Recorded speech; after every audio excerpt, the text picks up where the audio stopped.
Yes, we are live now. Hello friends, this is Himanshi and welcome to Let's Learn. Discuss करेंगे Hindi pedagogy यानी हिंदी शिक्षण शास्त्र. Session number 4 रहेगा. ये class 4 है जो कि इंग्लिश पेडागोजी का एक एनालिसिस मान लीजिए आप या एक डिस्कशन मान लीजिए, जिसमें जो क्वेश्चंस हैं वो इस तरीके के क्वेश्चंस बहुत बार रिपीट होते हैं, पेपर में आते ही हैं क्योंकि सिलेबस जो है वो चुनिंदा है, उतने ही कॉन्सेप्ट्स हैं, ना नेगेटिव मार्किंग है, थोड़ा बहुत भाषा में फेरबदल करके वही क्वेश्चंस आपको देखने को मिलते हैं, चाहे वो हिंदी पेडागोजी हो चाहे वो इंग्लिश पेडागोजी हो.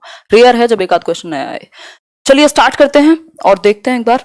तो अगर आपकी समझ बेहतर बन जाती है क्वेश्चंस को लेकर के, तो भाषा अगर चेंज होती है, ऑप्शन अगर चेंज होते हैं, तो you can deal with them. ठीक, तो लाइक शेयर सब्सक्राइब आप कर सकते हैं. सभी को गुड इवनिंग, नमस्कार, राम राम, सत श्री अकाल, अस्सलाम वालेकुम, whatever you feel connected with. Start करेंगे आज का सेशन. ये हैं कुछ सोशल मीडिया हैंडल्स. अगर आप इंस्टाग्राम, फेसबुक या टेलीग्राम यूज़ करते हैं तो आप मेरे साथ जुड़ सकते हैं. और इसके अलावा पहले क्वेश्चन पर चलते हैं. अच्छा, कल वाला जो सेशन था उसमें डाउट रहता है अभी दो चीज़ों में, मतलब डाउट नहीं रहता है, वो नेक्स्ट सेशन में हम लोग सुलझा लेंगे जो ईवीएस का सेशन है, क्योंकि हमारा जो सोर्स रहेगा वो एनसीईआरटी रहेगा. तो सही तो बहुत कुछ है दुनिया में, बट हमारा एग्जाम हमसे क्या पूछता है और उसके अकॉर्डिंग हमें क्या पढ़ना है वो इम्पॉर्टेंट है. तो उसके हिसाब से जो एक तो वो बनियन ट्री वाला क्वेश्चन था, उसका जो आंसर है वो रूट्स में फूड स्टोर नहीं करता. एक तो ये हम डिस्कस करेंगे नेक्स्ट सेशन में, और दूसरा क्योंकि प्रॉपर दिया हुआ है, बहुत सारे जो पेड़ हैं वो रूट्स में अपना फूड स्टोर करते हैं, बट जो बनियन ट्री है वो एक डिफरेंट कहानी है, बाद में समझेंगे. तो एक तो आप वो आंसर सही करेंगे. दूसरा ऑक्सीजन वाला जो आंसर है, मुझे जितना याद है उस टाइम पे बोर्ड ने ऑक्सीजन आंसर दिया था, तो एक बार उसको भी अभी फाइनल करना बाकी है. वो एनसीईआरटी में मिल नहीं रहा ऑक्सीजन वाला मुझे अभी, मैं पूरा एनसीईआरटी गो थ्रू हो रही थी, तो एक तो उसको देखेंगे, क्योंकि दोनों रीजंस हैं. ऑक्सीजन भी एक रीजन है और खनिज भी एक रीजन है, मिनरल जो है, तो दोनों में से किसी को डिनाई नहीं किया जा सकता. बट बोर्ड ने या एनसीईआरटी ने क्या माना है वो उसको देख लेंगे हम एक बार. जहां तक 99% चांसेस हैं कि वो ऑक्सीजन होगा, तो वो ईवीएस के सेशन में डिस्कस करेंगे. ये मैंने अभी इसलिए डिस्कस किया है कि नेक्स्ट सेशन में आप बने रहें, क्योंकि अगर आप ऐसे करते हैं किसी सेशन में होते हैं किसी में नहीं होते, फिर आप कुछ मिसअंडरस्टैंडिंग लेकर के जाएंगे तो मुझे दुख होगा, क्योंकि मैं ऑनेस्टी के साथ काम करती हूँ. फर्स्ट क्वेश्चन देख लेते हैं. फर्स्ट क्वेश्चन क्या है? उच्च प्राथमिक स्तर पर भाषा सीखने का उद्देश्य, मतलब कि एलिमेंट्री लेवल पर 6th to 8th की बात अगर हम कर रहे हैं, तो भाषा सीखने का क्या एक उद्देश्य हो, यानी लैंग्वेज लर्निंग की अगर हम बात करें तो ऑब्जेक्टिव क्या होगा? पहला ऑप्शन है प्रश्नोत्तरी, भाषण, अंत्याक्षरी का मात्र आयोजन करना, क्वेश्चन पूछेंगे, या फिर भाषा की बारीकी और सौंदर्य बोध को सही रूप में समझना. जो बारीकी है और सौंदर्य बोध है, मतलब बेसिकली आप डिटेल्स और जो एक एस्थेटिक सेंस बनाती है लैंग्वेज उसको समझेंगे ठीक से. दूसरों के अनुभवों से जुड़कर सवालों के जवाब देना, आप अपने अनुभवों से जुड़ते हैं. निजी अनुभवों को केवल लिखकर अभिव्यक्त करना. तो सिर्फ एक तरीके से कोई भी एक ऑप्शन अगर हमें एक क्या कहें एक्सट्रीम में लेके जाए, केवल, ओनली, सिर्फ, तो ये थोड़ा सा प्रॉब्लमेटिक हो जाता है. बहुत ज्यादा चांसेस रहते हैं इसके कि ये नहीं होगा. तो मॉडरेशन में रहना होता है ना हमें, एवरीथिंग इन मॉडरेशन, है ना, nothing is good in extreme, अति का भला कुछ नहीं होता. तो वही चीज लागू हो जाती है बहुत सारे ऑप्शंस में. भाषा की बारीकी और सौंदर्य बोध को सही रूप में समझना. जो लैंग्वेज की टेक्निकलिटीज हैं उनको आप थोड़ा थोड़ा समझने लगते हैं, ग्रामर वगैरह आपकी अच्छी होने लगती है, क्योंकि अब आप प्राइमरी लेवल पे नहीं है, आप प्राथमिक स्तर पे नहीं है कि आपका काम सिर्फ कविताएं और कहानियां सुनने से चलेगा. अब आपको टेक्निकलिटीज भी आनी चाहिए. तो बारीकी और सौंदर्य बोध, मतलब आप एक जो उसकी विशेषता है भाषा के लिए अपने आप में, उसको आप कनेक्ट करना सीख जाएंगे, तो आप आनंद भी लेना सीख जाएंगे. ठीक, आगे बढ़ेंगे. बहुत बढ़िया केदारमल जी. नेक्स्ट क्वेश्चन देखेंगे. नेक्स्ट क्वेश्चन क्या है? ज्ञान से संबंधित अन्य विषयों की समझ का विकास तथा उससे आनंद उठाने की क्षमता का विकास उच्च प्राथमिक स्तर पर भाषा सीखने का कैसा उद्देश्य है? पहला ऑप्शन, पहला है एकमात्र उद्देश्य है, दूसरा है एक महत्वपूर्ण उद्देश्य है, तीसरा है सर्वाधिक महत्वपूर्ण उद्देश्य है, एंड लास्ट वन इज सबसे कम महत्वपूर्ण उद्देश्य है. बताएं एक बार, फिर आगे बढ़ेंगे. बहुत बढ़िया अनामिका, आंसर कर दीजिए. क्या एक आंसर होगा? तो बिल्कुल कह सकते हैं कि जो ज्ञान से संबंधित अन्य विषयों की समझ का विकास तथा उससे आनंद उठाने की जो क्षमता है, वो बेसिकली उच्च प्राथमिक स्तर पर भाषा सीखने का कैसा एक उद्देश्य होना चाहिए. तो one of the most important कह सकते हैं कि इसको एक बहुत ही इंपॉर्टेंट उद्देश्य या एम होगा, एक गोल होगा क्या, कि आप बेसिकली जितने भी आप नॉलेज को गेन कर रहे हैं उसको आप समझ पाएं, उसको अप्रिशिएट कर पाएं, उसका इस्तेमाल कर पाएं. तो ये अपने आप में एक इंपॉर्टेंट गोल है, सिर्फ नंबर लाना नहीं. तो बी ऑप्शन होगा, सिंपल. आगे बढ़ेंगे नेक्स्ट क्वेश्चन की तरफ. नेक्स्ट क्वेश्चन है पढ़ने का अर्थ है, मतलब रीडिंग का मतलब क्या है, रीडिंग से आप क्या समझते हैं? तो ऑप्शन है आपके सामने, पढ़कर समझना, वर्णमाला का ज्ञान होना, वाक्यों का ज्ञान होना, या क्या कहेंगे इसको, शब्दों का पढ़ना. आंसर कीजिए. पढ़ने का अर्थ पूछा है, ये नहीं पूछा सबसे पहले आप क्या कर रहे होंगे पढ़ने में, पहचानेंगे क्या करेंगे, पढ़कर समझना। जब पढ़ना आपको आता होगा तभी कहा जा रहा है कि पढ़ने का मतलब क्या होगा। पढ़ने का मतलब क्या समझेंगे आप, हैं? पढ़ने का मतलब वो नहीं होगा जो 3 इडियट्स में वो चतुर रामलिंगम ने किया है, जो भी उसका नाम था, कि पढ़ के उसको कुछ नहीं मतलब कि क्या लिखा है, ही इज जस्ट रीडिंग। समझने का कोई अर्थ नहीं है, तो पढ़कर समझना इज इंपॉर्टेंट। ठीक, ए ऑप्शन, कॉम्प्रिहेंशन इंपॉर्टेंट है। आगे बढ़ेंगे नेक्स्ट क्वेश्चन पर। नेक्स्ट क्वेश्चन क्या है? Question number 4। क्वेश्चन नंबर 4 आप सभी के सामने उच्च प्राथमिक स्तर पर भाषा सीखने में पाठ्य पुस्तक के अतिरिक्त कौन सी संसाधन सामग्री सर्वाधिक महत्वपूर्ण है? यानी एलिमेंट्री लेवल की बात हो रही है 6th to 8th की, तो आप लैंग्वेज लर्निंग कर रहे हैं पाठ्य पुस्तक के अतिरिक्त, यानी आपकी टेक्स्ट बुक के अलावा कौन सा संसाधन, कौन सा एक टीचिंग लर्निंग मटेरियल, कौन सा एक रिसोर्स इंपॉर्टेंट होगा? तो ऑप्शन आपके सामने है, रेडियो नाटक, रेडियो पे कुछ आप सुन रहे होंगे, आकाशवाणी, कविता पाठ यानी कि आप रिसाइट कर देंगे पोइट्री या पोयम, फिर है आयु अनुरूप साहित्य, एज के अकॉर्डिंग आपका लिटरेचर हो या समाचार पत्र। तो आंसर कीजिए, बहुत बड़े आंसर कर रहे हैं आप लोग। आयु अनुरूप साहित्य, भाई हम प्याजे पढ़ते हैं, हमें पता है इस स्टेज का बच्चा ये सीखेगा, इस स्टेज का बच्चे के अंदर ये वाला थॉट आ जाएगा, और सिलेबस भी उसी अकॉर्डिंग डिजाइन होता है कि आपकी एज क्या है बच्चे की। तो एज के अकॉर्डिंग जैसे जैसे आपकी बुद्धि का विकास होगा, बाकी एक्टिविटीज आप करेंगे, उसी तरीके का आपका करिकुलम डिजाइन होता है। तो आयु अनुरूप साहित्य यानी कि जो एज एप्रोप्रिएट लिटरेचर है, क्योंकि बात भाषा की हो रही है, तो पाठ्य पुस्तक के अकॉर्डिंग अगर हम बात करें तो साहित्य के अपने आप में एक ऑथेंटिक रिसोर्स है, जैसा कि सीटेट पूछता भी है, और आपकी समझ को बेहतर करता है, ओवरऑल अंडरस्टैंडिंग, आपकी बुद्धि का विकास, और 500 चीजें अच्छी होती हैं। आप एप्रिशिएशन सीखते हैं भाषा का, आप सोसाइटी से जुड़ते हैं, आप संस्कृति से जुड़ते हैं उस एक भाषा की, तो that is important. C option होगा इसका सही आंसर। आगे बढ़ेंगे नेक्स्ट क्वेश्चन पर। क्वेश्चन नंबर 5 क्या कहेगा देख लेते हैं थोड़ा सा। क्वेश्चन नंबर 5 सेज गणित, विज्ञान आदि विषयों के कक्षाओं में भी बच्चे भाषा सीखते हैं। मतलब अगर मैथ्स की क्लासरूम है, साइंस का सेशन चल रहा हो, आपका क्लास हो, ऐसे विषयों में भी आप क्या है भाषा सीख रहे होते हैं। तो ये बात सत्य है, पूर्णतः सत्य है, आंशिक रूप से सत्य है, क्या है ये क्वेश्चन बताएं एक बार। 1 मिनट रुको, इसको क्या दुख है। I am love to join you first time, बहुत बढ़िया सुनीता जी, अच्छा लगा। हाँ विनोद जी, कल वाले मैंने अभी 2 क्वेश्चंस पे डिस्कस कर लिया है, उनके सही आंसर्स डिस्कस किए हैं, फिर भी ईवीएस का सेशन जब होगा तो मैं उनको और अच्छे से क्लियर कर दूंगी एक बार। और किसी को याद हो कि वो जो ऑक्सीजन वाली बात है वो 5th के या 4th के कौन से चैप्टर में है, क्योंकि I was not able to find, मैं उसको देख रही थी एनसीईआरटी, बहुत टाइम बाद ऐसे पढ़ने का मौका मिला, क्योंकि मैंने प्रॉपर नोट्स बनाए हुए थे उसके 2 साल पहले से ही। तो आंसर कीजिए। बहुत बढ़िया, पूर्णतः सत्य है। क्यों?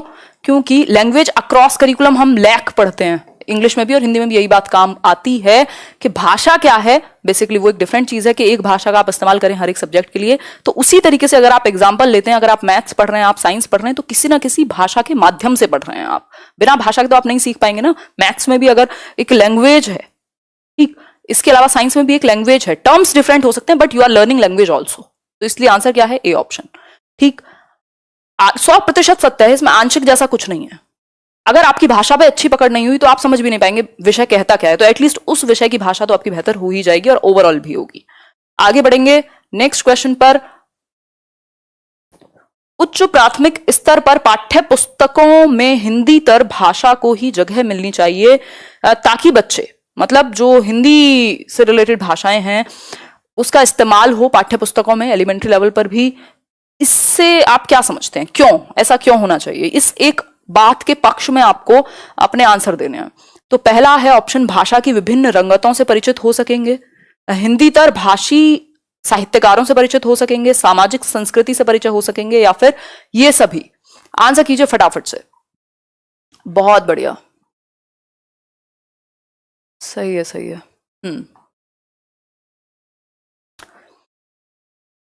सही है, डी बिल्कुल सही बात है, सारी ही चीजें ठीक हैं। यदि हम बात करें उच्च प्राथमिक स्तर पर, तो पाठ्य पुस्तकों में जो हिंदीतर भाषा है उसका इस्तेमाल क्या है, आपकी जो भाषा अलग अलग परिस्थिति में कैसे यूज होगी, हिंदी साहित्य कार्य जो हिंदी के हैं उससे आप लिटरेचर से परिचित होंगे, और सामाजिक संस्कृति भी भाषा की आप जुड़ते हैं जब आप उस एक लैंग्वेज को पढ़ते हैं। यदि आप इंग्लिश लिटरेचर पढ़ते हैं तो आपको पता लगेगा भाई 20th सेंचुरी में क्या स्थिति थी, वुमेन राइटिंग कैसी थी, ये था वो था, तो 50 तरह की चीजें जानते हैं आप उस एक समाज, उस संस्कृति के बारे में भी। ठीक, तो लैंग्वेज क्या है, इन्फ्लुएंस करती है आपके थॉट को।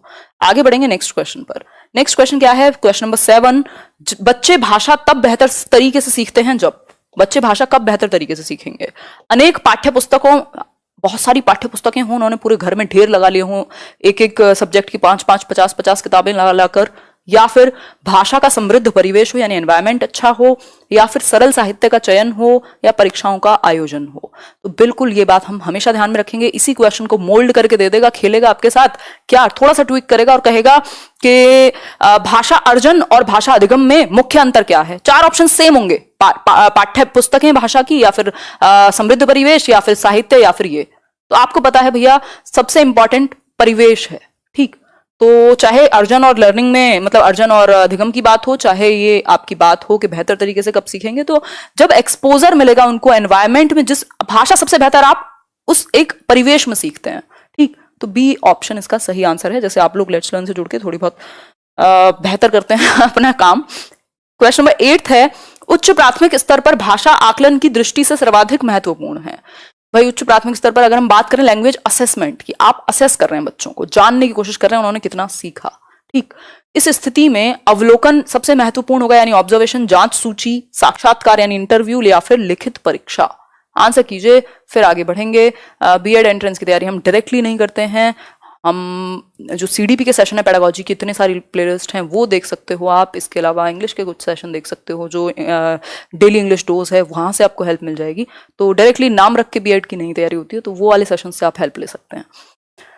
अवलोकन ना ना ना, जांच सूची, observation is a good way, but अगर हम बात करें सर्वाधिक महत्वपूर्ण, तो आप चेकलिस्ट बना सकते हैं जिसमें ऑब्जर्वेशन शामिल होगा। मतलब कि आप ऑब्जर्व करते हैं चीजों को कि बच्चा का इमोशनली जो वो बिहेव करता है सिचुएशंस में वो कैसा है, सामाजिक रूप से जब वो खेलेगा तो उसका व्यवहार कैसा है, भाषा का इस्तेमाल कैसा है चीजों को आंसर करते हुए। तो बी जो है इसका ज्यादा बेहतर आंसर है और बोर्ड भी यही मानता है, ठीक। तो क्योंकि इसमें ऑब्जर्वेशन शामिल है, तो बी ऑप्शन इसका सही आंसर हुआ। ए गलत नहीं था बट सही भी है, ठीक। आगे बढ़ेंगे नेक्स्ट क्वेश्चन पर। नेक्स्ट क्वेश्चन क्या है, द्वितीय भाषा की पाठ्यचर्या का एक लक्ष्य है प्राकृतिक भाषा ज्ञान में अर्जित दक्षता के अनुरूप डैश दक्षता प्राप्त करना। यानी कि जो दूसरी लैंग्वेज है आपकी, दूसरी लैंग्वेज का जो करिकुलम है उसका एक उद्देश्य, उसका एक लक्ष्य, उसका एक एम होना चाहिए प्राकृतिक भाषा ज्ञान में अर्जित दक्षता के अनुरूप। मतलब जो नेचुरली आप भाषा का ज्ञान है जो आप एक्वायर कर रहे हैं उसको, उसके उस एबिलिटी के अनुरूप, उसके अकॉर्डिंग कैसी दक्षता प्राप्त करना। तो ये आपको पूछा है, दूसरी भाषा की बात हो रही है, पहली की नहीं हो रही। तो आप बेसिक्स को भूल नहीं सकते। बताइए एक बार, उच्च है, सर्वोच्च है, औसत है या बुनियादी है? आंसर इसका बुनियादी होगा, ठीक। बुनियादी होगा यानी बेसिक जो दक्षता है, एटलीस्ट बेसिक स्किल्स आप लैंग्वेज के एक्वायर कर लें, अगर हम सेकंड लैंग्वेज की बात कर रहे हैं, ठीक बात। आगे बढ़ जाएं नेक्स्ट क्वेश्चन की तरफ, समझते हैं चीजों को थोड़े बेहतर तरीके से। क्वेश्चन नंबर 10 है और ये है लास्ट, नहीं लास्ट नहीं है, 14 क्वेश्चंस करेंगे हम। भाषा के विभिन्न कौशलों को डैश रूप में पढ़ाने की अनुशंसा की जाती है। मतलब आप किस चीज की वकालत करेंगे? जो विभिन्न कौशल हैं, जो आपकी डिफरेंट स्किल्स हैं, 4 लैंग्वेज की भाषा कौशल हैं 4, उनको किस तरीके से पढ़ाया जाना चाहिए? तो है क्रमिक, एकीकृत, उच्च या फिर निम्न। आंसर कीजिए फटाफट से। बहुत बढ़िया, आप देश के जिस भी कोने से जुड़े हुए हैं। सही है, बहुत बढ़िया। हाँ, वो जो मैराथन वाला सेशन है ना, उसको दिन में देखते हैं या उसका एक टाइम देखते हैं? मैं अभी एक प्लान करती हूँ कि वीकली एक पैटर्न बन जाए, वीकली हम कुछ ऐसा हो जाए कि एक हफ्ते एक सब्जेक्ट, दूसरे हफ्ते दूसरा सब्जेक्ट। क्योंकि उससे होगा क्या, ओहो हो कर लेना, ठीक है। हाँ, उससे होगा क्या, उससे एक चीज होगी कि एक कॉन्टिन्यूटी बनेगी। मतलब एक हफ्ते हम एक सब्जेक्ट कर रहे होंगे, दूसरे हफ्ते हम दूसरा। आंसर क्या होगा? सीक्वेंशियल, क्रमिक। LSRW को एक सीक्वेंस में सिखाने की बात की जाती है। हालांकि ये सीखे कैसे जाते हैं? तो इंटीग्रेटेड मैनर में, एक दूसरे से जुड़ करके। बट बात हो रही है आपको कैसे पढ़ाने हैं, तो एक सीक्वेंस में आप जाते हैं। पहले लिसनिंग यानी सुनना, फिर बोलना, फिर लिखना, सॉरी पढ़ना, और फिर लिखने पर जोर रहेगा, ठीक। तो ये इस तरीके से चलेगा। बहुत बढ़िया, नए हैं आप, नाम निकल गया आपका, वेलकम है लेट्स लर्न पर। नेक्स्ट क्वेश्चन है, व्याकरण शिक्षण की कौन सी विधि अपेक्षाकृत प्रभावी है, ज्यादा प्रभावी है, यानी कि ज्यादा बेहतर है इन 4 ऑप्शंस में से? आगमन विधि, निगमन विधि, सूत्र विधि, पाठ्य पुस्तक विधि। 4 ऑप्शंस आपके सामने। बहुत बढ़िया जी, मैं राहुल रौनक, ओके, आपसे निवेदन करता हूँ गणित में जियो बोर्ड ग्राफ, ठीक है। मैं TLM जो है टीचिंग लर्निंग मटेरियल्स आपके मैथ्स में, वो एक दिन डिस्कस कर लूंगी, कोई इशू नहीं है, वो पेडागोजी का पार्ट है। आंसर कीजिए, आंसर कीजिए। आगमन विधि यानी inductive method, example to rule लेके जाते हैं आप, कॉन्क्रीट टू एब्स्ट्रैक्ट लेके जाते हैं स्पेशली छोटे बच्चे को। तो इन चार ऑप्शंस में से सबसे बेहतर क्या है? एग्जाम्पल टू रूल जाना यानी उदाहरण से नियम की ओर जाना, आगमन विधि। ठीक है, आगे बढ़ेंगे, नेक्स्ट क्वेश्चन समझेंगे। नेक्स्ट क्वेश्चन क्या है थोड़ा सा देख लेते हैं। क्वेश्चन नंबर 12 है आपके सामने, कोई बात नहीं। क्वेश्चन नंबर 12 है, उच्च प्राथमिक स्तर पर भाषा की पाठ्य पुस्तक में रक्त और हमारा शरीर, मतलब कि लैंग्वेज के जो चैप्टर है लैंग्वेज का, उसका नाम क्या है? रक्त और हमारा शरीर। पाठ शामिल करने का विचार डैश से जुड़ा है। तो आपने समझ लिया, अगर आपने वो चैप्टर नहीं भी पढ़ा, कि आपको ये बात पता लग गई कि भैया जो रक्त और हमारा शरीर यानी ब्लड एंड आवर बॉडी जो है वो क्या है, बच्चों को अवेयर करेगा, एक साइंस का टॉपिक हो सकता है। ठीक, तो इस केस में विषयों की विभिन्न भाषाओं से जुड़ा है, इसलिए इसको डाला गया। संपूर्ण पाठ्यचर्या में भाषा से जुड़ा हुआ है, हिंदी भाषा की विभिन्न रंगतों से जोड़ेगा, या विज्ञान की विज्ञान संबंधी शब्दावली। बताएं एक बार, आंसर कीजिए। बहुत गड़बड़ आंसर कर रहे हैं आप लोग, फर्स्ट टाइम देख रहे हैं, बहुत बढ़िया। संपूर्ण पाठ्यचर्या में भाषा यानी कि जो आपकी लैंग्वेज अक्रॉस करिकुलम है, मतलब भाषा की पाठ्य पुस्तक में रक्त और हमारा शरीर का मतलब क्या है? चैप्टर किसका है? साइंस का हो सकता है मे बी, लेकिन आप उसे लैंग्वेज में डिस्कस कर रहे हैं या उसको लैंग्वेज के थ्रू डिस्कस कर रहे हैं।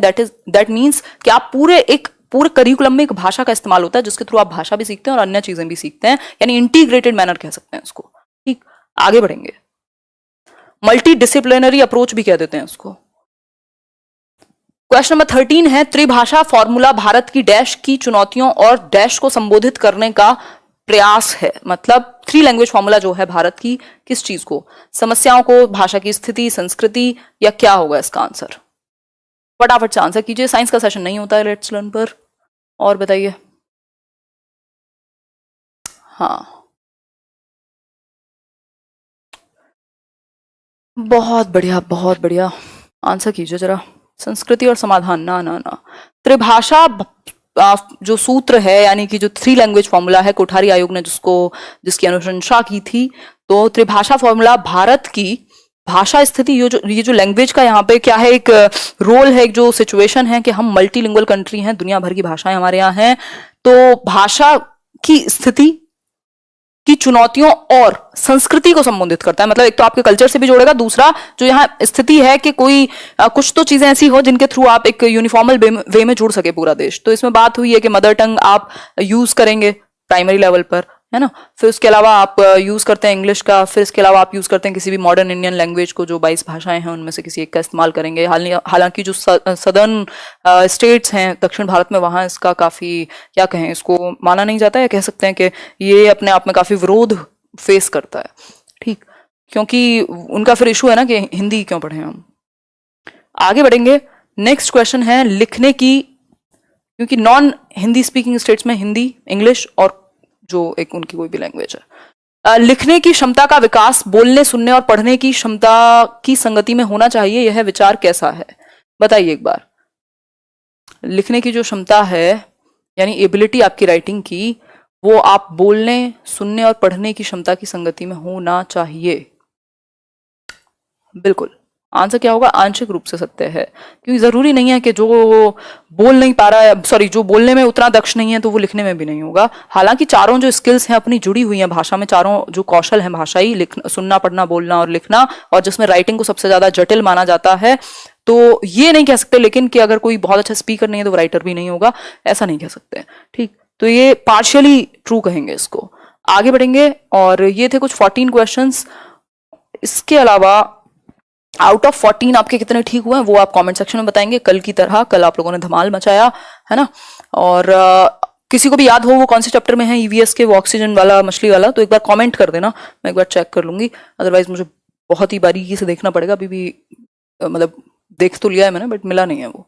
तो दोनों ही बातें ठीक है, बट एनसीईआरटी क्या कहता है वो देखना जरूरी है। और मेरी मेमोरी यही कहती है कि उसका आंसर बोर्ड ने ऑक्सीजन माना था, 2018 में आया था आई थिंक, नहीं उससे पहले आया था।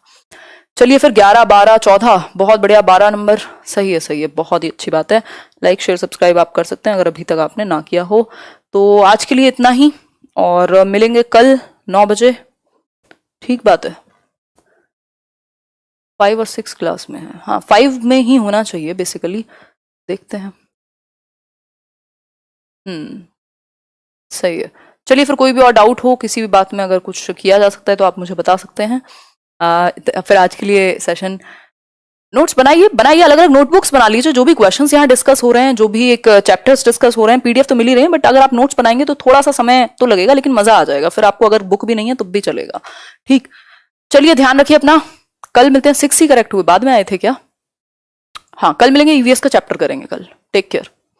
मैराथन वाली सेशन देखते हैं, अगर पॉसिबल हुआ तो कल दिन में, अदरवाइज तो फिर बाद में करेंगे। ठीक है।